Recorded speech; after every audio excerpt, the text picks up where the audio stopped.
Olá, ouvintes do podcast INCT Caleidoscópio.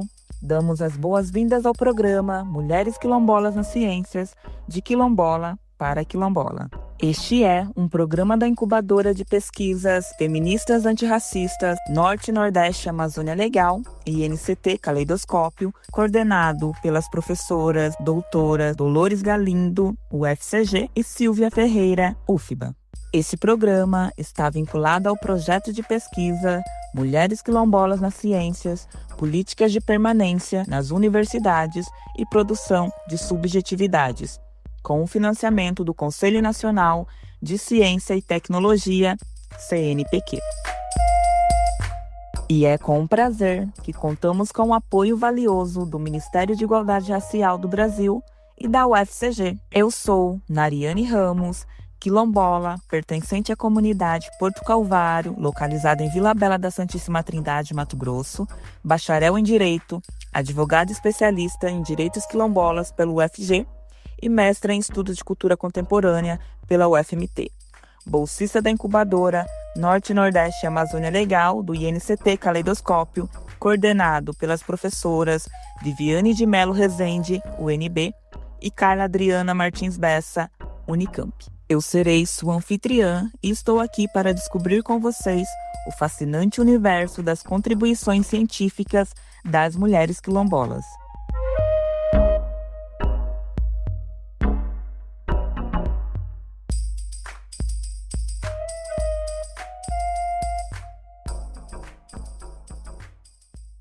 E a nossa convidada do dia é a Ângela Maria dos Santos, quilombola, doutora em Educação no Programa de Pós-Graduação em Educação pela Universidade Federal de Mato Grosso, possui graduação em Pedagogia pela Universidade do Estado de Mato Grosso, graduanda em Sociologia e mestre em Educação pela Universidade Federal de Mato Grosso também. Tem especialização em Psicopedagogia, Educação e Relações Raciais na Sociedade Brasileira. É servidora pública estadual, professora na faculdade Educar MT, coordenadora do NEAD, pesquisadora do NEP, Universidade Federal de Mato Grosso. Tem experiência na área de Educação e Sociologia e atua principalmente com os seguintes temas: currículo escolar, teorias sociais e relações étnico-raciais, abordagens socioculturais sobre comunidades tradicionais quilombolas e comunidade tradicional de matriz africana, educação das relações étnico-raciais, educação escolar quilombola e cultura afro-brasileira. Seja muito bem-vinda, Ângela. Povoada, quem falou que eu ando só? Nessa terra, nesse chão de meu Deus, sou uma, mas não sou só. E para dar início a mais um episódio do nosso podcast, gostaríamos de conhecer um pouco mais sobre você, Ângela. Poderia nos falar seu nome, se é conhecida de outro modo na comunidade, destacando a sua idade, o quilombo do qual faz parte, a área do seu doutorado, sua formação acadêmica, os títulos de sua dissertação e tese, sua atuação profissional e as bolsas de fomento a pesquisas que teve ao longo da trajetória incrível que você apresenta? Sou Ângela, filha de Joana Vicência dos Santos, uma mulher altiva, guerreira, que sozinha me criou. Sou primogênita e tenho 5 irmãos de um segundo casamento da minha mãe. Perfiz um caminho difícil e desde muito cedo tive que aprender a me defender. Aprendi sozinha a me haver com racismo e me defender das importunações e construir formas para me formar. É uma trajetória difícil, como de muitas mulheres negras. E me entristece saber que muitas, como eu, ficaram no meio do caminho. Tenho consciência que eu poderia muito mais, mas foi até onde eu consegui lutar. As minhas pesquisas, em alguns momentos, trazem essa realidade. É a primeira lente que, somada à literatura acadêmica, utilizo para olhar a realidade. Meu nome, dentro da tradição de matriz africana e iorubá, é Ifadaisiti Oxum. Aliás, um dos meus nomes nos quais eu retorno o meu compromisso ancestral. É uma outra dimensão de aprendizagem, o da ancestralidade. Tenho 52 anos, sou descendente quilombola da comunidade Pita Canudos. Fiz doutorado na área de educação, sou professora, formada em pedagogia e sociologia. Estudo sobre relações raciais, quilombo, cultura afro-brasileira e sociologia das religiões. Começo a pesquisar sobre a questão racial no mestrado, onde meu trabalho intitulou-se Vozes e Silêncio do Cotidiano Escolar, as relações raciais entre alunos negros e não negros. Já no doutorado, com o título da tese de Quilombos na Fronteira Oeste do Mato Grosso, Memória Social e Processos Educativos Não Escolares nas Comunidades Pita Canudo, sendo esta última a comunidade a qual pertenço. Diferentemente do mestrado, no doutorado tive bolsa de estudo. Contudo, não foi durante todo o percurso do mesmo. A bolsa foi somente por 1 ano e 8 meses. Essa bolsa me auxiliou no deslocamento de um quilombo para o outro que eu estava pesquisando, na ida das casas das pessoas que participavam da pesquisa e algumas outras despesas referentes à pesquisa e até mesmo para me manter no desenvolvimento dessa pesquisa. Povoada, quem fala que eu ando só? Ângela, a sua dissertação de mestrado, que tem como título Relações Raciais e Escola, Percepções e Vozes de Alunos sobre a Discriminação e Preconceito no Cotidiano Escolar, que aborda a relação racial entre alunos negros, brancos e bugres, este último descendentes de povos indígenas, em 2 escolas públicas estaduais do município de Cáceres, Mato Grosso, onde você identificou as incidências de preconceito e discriminação racial no cotidiano escolar, particularmente na relação aluno-aluno. Poderia nos contar um pouco sobre o foco dessa sua pesquisa e como você também chegou a este tema? A escolha do tema da pesquisa do mestrado foi uma mistura de fatores. Pode considerar aí a minha militância no movimento negro, a minha atuação como professora. Na verdade, essa questão já era significativa para mim. E como professora percebi que era um tema necessário a ser tratado na escola, pois eu percebi a situação de discriminação na qual eu buscava intervir. Aliás, essa pesquisa, em muitos momentos, eu me via, relembrava das minhas experiências com racismo enquanto criança negra na escola. A pesquisa, ela demonstrou cientificamente a operacionalidade do racismo no contexto escolar, de forma silenciosa e ao mesmo tempo gritante. Busquei focar exatamente nas relações entre alunos negros e não negros. Os não negros são os descendentes indígenas, conhecidos como os bugres, um termo ressignificado na localidade, e os alunos brancos. Na época, eram poucas as pesquisas nessa área. Pude identificar situações de discriminação operadas por ideias e concepções preconceituosas sobre negros, no qual os fenótipos, como cabelo, eram motivo de chacotas, piadas que reportavam a animalização e codificação do negro.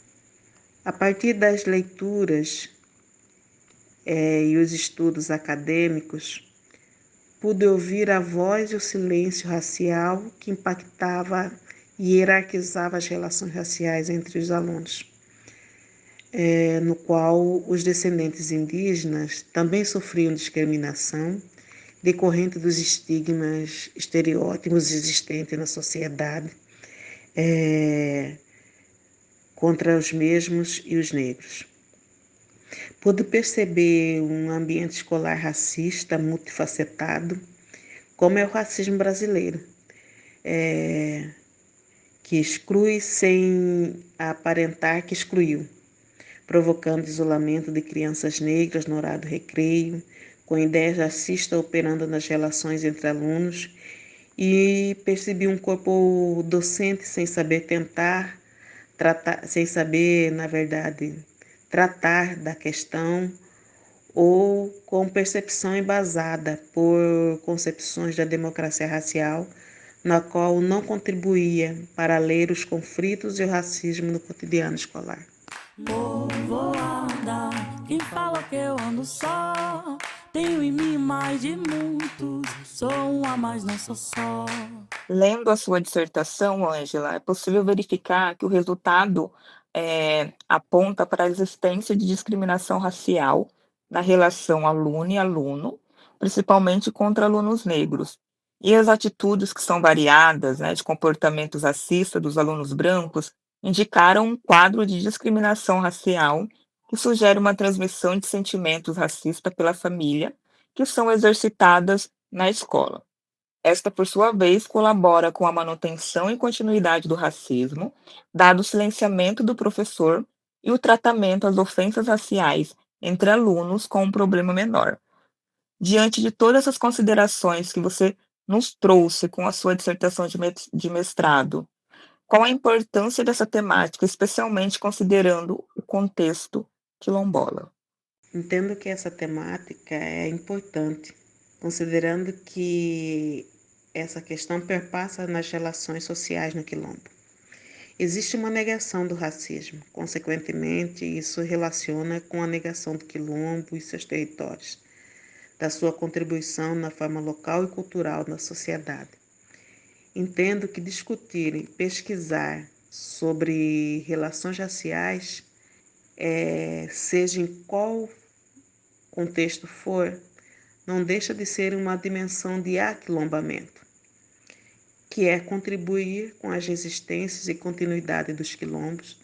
Da mesma forma, também é contrapor as formas de colonialismo que perduram e aprofundam as desigualdades. Povoada, quem fala que eu ando só? Dando continuidade às suas áreas de pesquisas, na sua tese de doutorado, você trouxe uma abordagem sociocultural sobre comunidades tradicionais quilombolas, especificamente a comunidade quilombola Exu e Pita Canudo. A sua tese tem como título Quilombos na Fronteira Oeste de Mato Grosso, Memória Social e Processos Educativos Não Escolares nas Comunidades Exu e Pita Canudo. Ângela, você poderia nos falar o que é abordado dentro da sua tese de doutorado? Pode comentar um pouco mais sobre os principais resultados dessa pesquisa, as questões que nortearam a sua pesquisa, uma visão geral do trabalho para que a gente possa entender melhor? Sobre as questões que norteiam essa pesquisa. Bom, inicialmente, essa pesquisa ela é uma denúncia das variadas formas de expropriação do território regional sofrida pelos quilombos e, ao mesmo tempo, as formas de resistências negras, ressignificações, fortalecimento de elementos simbólicos que persistiram nas práticas culturais das e dos quilombolas na localidade, ou em contexto de desterritorialização. Ela buscou focar num registro sócio-históricos e processos educativos que compõem, que formam a resistência à reelaboração quilombola na região. Aponta para elementos que rompem com o silenciamento sobre a população negra quilombola e demonstra as estratégias de reaquilombamento no território negro negado. Foi desafiador trazer a voz do passado dentro de um quilombo historicamente negado e registrar o presente, pois por um viés dos processos educativos não escolares informais, né, que são as ações do cotidiano, aparentemente sem conteúdo identitário grupal, a cultura, os fazeres, saberes de crenças, as linguagens culinárias e outros, estão prendem a ancestralidade, que constrói a resistência e permitem a continuidade da comunidade quilombola, ainda que grande parte desterritorializada no atravessar do tempo. Chamo a atenção de como a memória e as práticas culturais dos indivíduos constituem um processo educativo que possibilita restituir a história e o território quilombola com novas e antigas configurações, como é o caso dos quilombos Exu e Pitacanudo que eu pesquisei.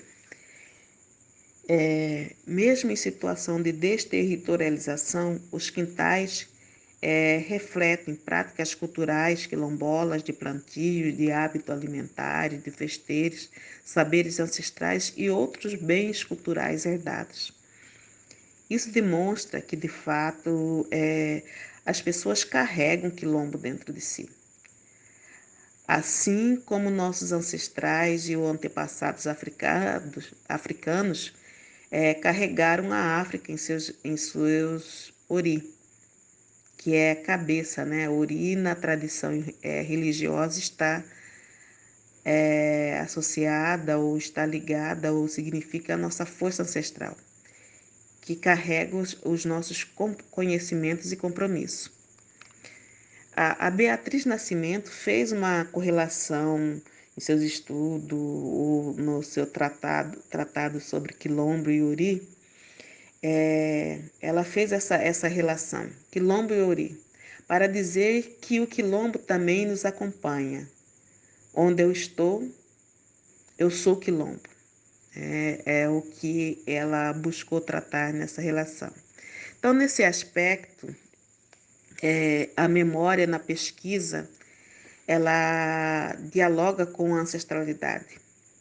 A pesquisa aponta que os territórios quilombolas, eles foram marcados por intenso trânsito negro no passado, por ocupações, fugas, perdas, negociações que permitiram a continuidade desses mesmo que quilombos em dias atuais. É um pouco o que eu percebi nessa pesquisa dessas duas comunidades. E povoado é um nome curioso, né? Porque a gente sempre fala de povoado em relação à terra, né?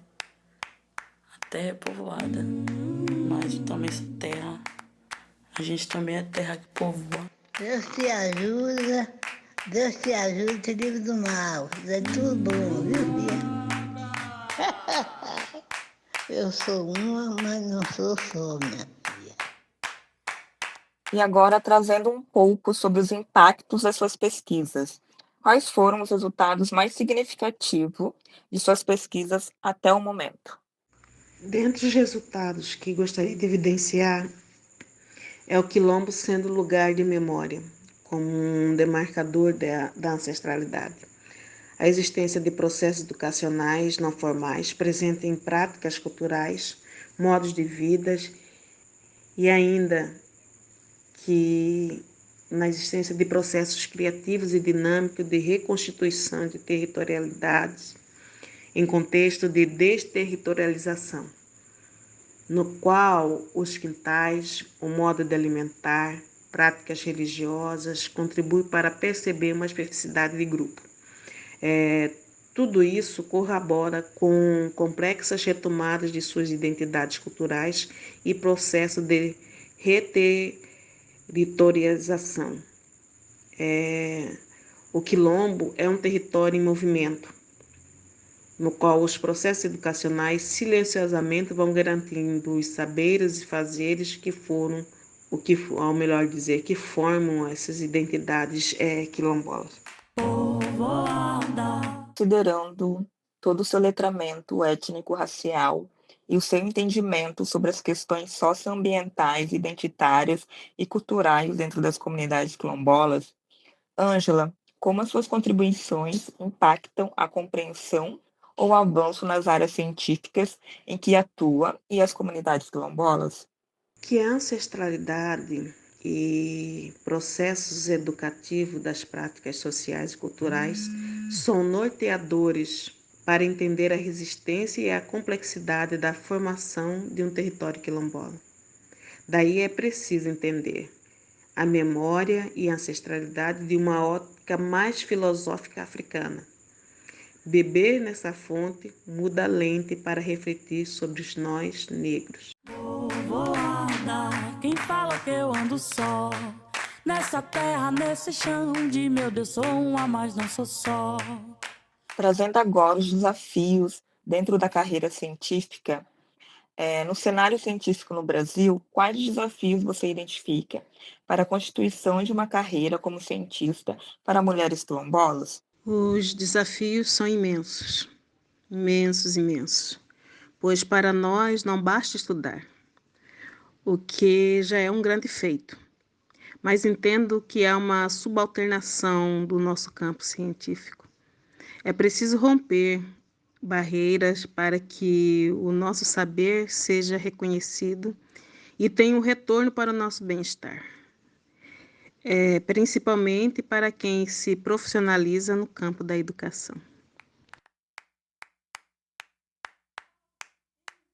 E agora, gostaríamos de saber como superou ou enfrentou esses desafios em sua carreira, se é que foi possível superar e enfrentar, né, Ângela?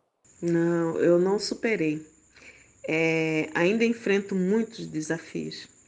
Para nós mulheres negras, que fomos na grande maioria a primeira a fazer um curso universitário, nossas demandas são enormes, pois por várias formas conseguimos avançar, né, para sair desse buraco das desigualdades sociais e raciais.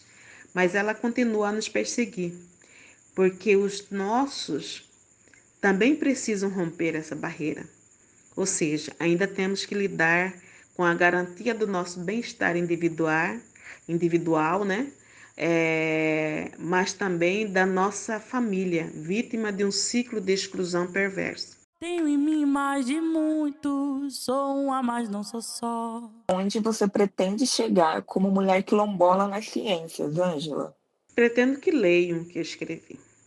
Espero que minhas escritas contribuam para que sejamos muito mais nas ciências.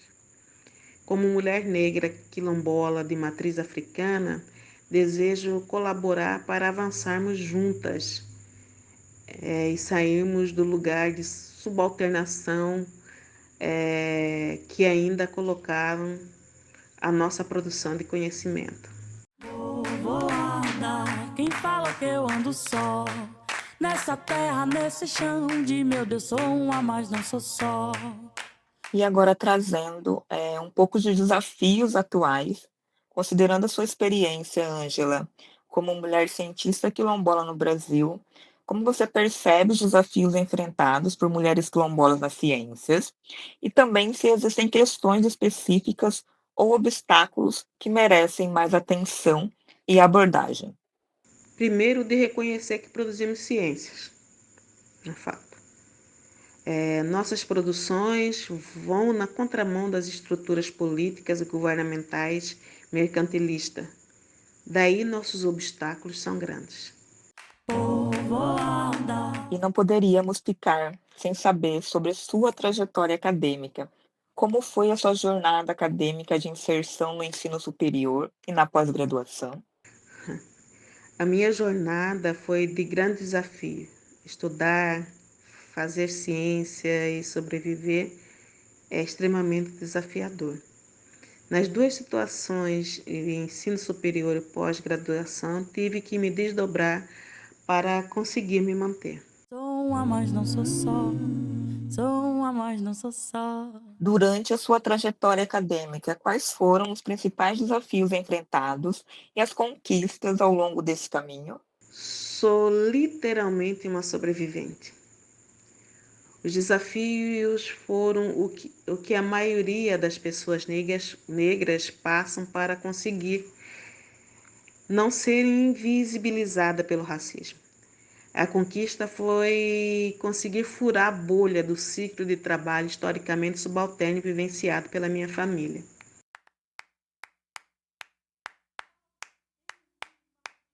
Diante de toda essa experiência e vivência, existem aprendizados e experiências que você gostaria de destacar?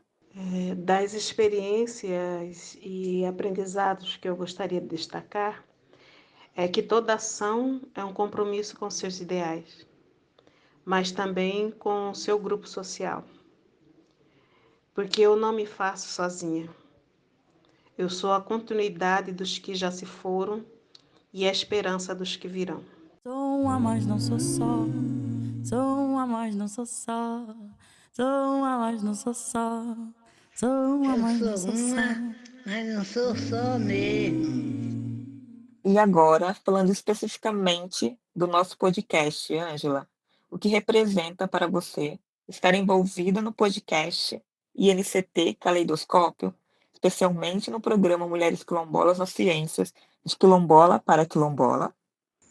Que coisa mais necessária esse podcast. Falarmos de nós para nós. Quando isso é oportunizado, nos encontramos nessas discussões, nos empodera, soma conhecimento e fortalece a nossa luta. Nos permite pensar em elementos necessários na produção da ciência onde estamos envolvidas. Vou andar. Quem fala que eu ando só? Poderia nos trazer aqui a sua percepção sobre a relevância desse espaço na amplificação das vozes e trajetória das mulheres quilombolas nas ciências? A relevância está em possibilitar trocas. Como gostaria de saber o que outras mulheres quilombolas em outros lugares do país, da América, por exemplo, estão fazendo? O que elas estão fazendo, o que elas estão produzindo? Que conhecimento diaspóricos e de matriz africana as fazem enquanto ser e na coletividade? Qual o impacto disso? A gente sempre fala de povoado em relação à terra, né? A terra é povoada, mas eu também sou terra. A gente também é terra que povoa. E a nossa última pergunta do dia é se você tem alguma sugestão que gostaria de compartilhar para enriquecermos ainda mais essa discussão, Ângela. Retomar o nosso poder. Produzir ciência está no nosso cotidiano, o que nos possibilitou sobreviver. E chegamos ao fim de mais um episódio incrível do Mulheres Quilombolas nas Ciências, de Quilombola para Quilombola. Um enorme obrigado à nossa maravilhosa convidada, Ângela Maria, à equipe top que faz tudo acontecer, e a vocês, queridas e queridos ouvintes, que tornaram tudo isso muito especial. Se curtiram, compartilhem, deixem aquele like e sigam o podcast para mais histórias sensacionais. Nos encontramos no próximo episódio. Até lá, muito obrigada por fazerem parte dessa jornada. O podcast Mulheres Quilombolas nas Ciências, de Quilombola para Quilombolas, é uma iniciativa de divulgação científica da incubadora feminista antirracista Norte, Nordeste e Amazônia Legal do INCT Caleidoscópio, vinculada ao projeto de pesquisa Mulheres Quilombolas nas Ciências, Políticas de Permanência nas Universidades e Produção de Subjetividades, com financiamento do Conselho Nacional de Ciência e Tecnologia, CNPq. Essa temporada é dirigida por Cisele Ferreira e Dolores Galindo, com a apresentação de Nariane Ramos e produção cultural de Cisele Ferreira. Contamos com Isabelle Almeida na editoria de som e Adriana Souza no design de capa. As entrevistas foram transcritas por Gabriela Sena e áudio descritas por Inara Fonseca. Para mais detalhes sobre nossa equipe, acompanhe as mídias sociais do INCT Caleidoscópio.